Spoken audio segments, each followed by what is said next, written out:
We have tried for 6 weeks to let them do their job, knowing that there are all kinds of different considerations. That patience has kind of run out a little bit. So that was on the first official day of virtual school for Des Moines students. And this parent says his opinion has not changed. It is fair to say all families are frustrated by the way COVID-19 has disrupted school. In the state's largest district, some say the response has fallen short. Oh, you're in National Geographic Kids? Sarah Albright is getting back to her roots. Put in 7 natural wonders. Put that in. She spent 10 years teaching middle and high school. My students who are in 1st grade, 4th grade, and 7th grade go down to Britannica. That's a one about it. Now the dining room has become a classroom for Leo, Sam, and Elliot. The urban is like farmland. Try again. It's not ideal, but Albright says they're making it work. Every week you can look up your students' grade level or content and get a daily lesson. Teachers are making themselves available all the time. My own kids love to meet with their teachers and their classmates through Microsoft Teams. She says the Des Moines Public School District has risen to the challenge. Other parents say the opposite is true. There's so much that's frustrating. Patrick Dix has twins who should be celebrating graduating from 5th grade. Instead, he says they've been robbed of the education kids in other districts are getting. Every kid has a computer. Every morning they have a classroom meeting via video chat. Every day they have one-on-one time with their kid or with their teacher, and they have a full schedule of classes where there are academic expectations at the end of every day.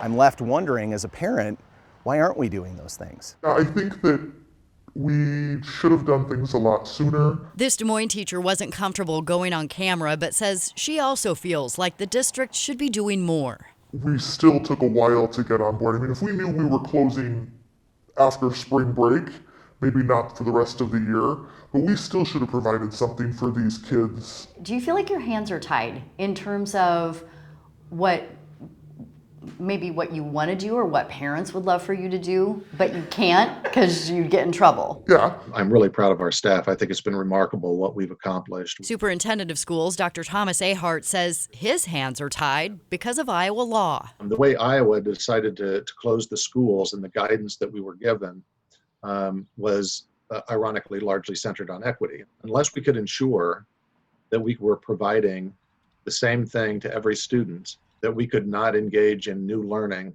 if we couldn't ensure that we could serve everyone immediately, we really had to go with a voluntary plan.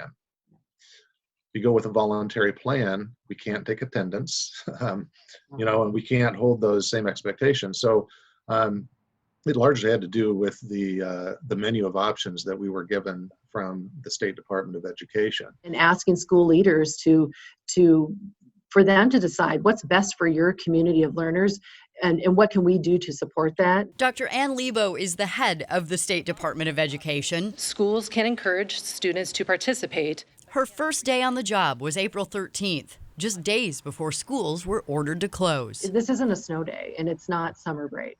This is a response to a disaster that is affecting us in expansive ways that schools become sort of the heart of when we're dealing with children. Dr. Lebo and Dr. Ahart agree that one of the biggest barriers in the Des Moines district and across the state is the technology gap. The Des Moines Public School District has distributed more than 20,000 laptops to students and connected about 5,000 families to the internet. People find it difficult to believe that we had that many households without access to the internet in their home, but it's absolutely true. And he says it's time for the state to view that access as a necessary utility. As a state, we certainly can't afford to have another stretch of time like this where students are not in school. There really isn't a way at present. It doesn't appear that we can effectively close the gap that was created. That's something these three can agree on. The district scrambled to get some content available, and of course it wasn't going to be good as in-person instruction from a certified, skilled teacher. It's been difficult in that aspect because I have parents calling me like, what do I do? How do I do this? No matter whether we did well or whether we did badly, We can learn from that, and I don't think this is the last time we're going to have to do this. And probably no one out there, particularly parents, wants to hear this, but Dr. Ahart agrees with that sentiment. During our interview, he told me he feels less confident about classes resuming in the fall than he did a month ago. By the way, all school districts have until July 1st to submit their return to learn plans, as they're being called. The big difference with these is that they are plans for required learning, and we're going to have more details on that coming up in future stories.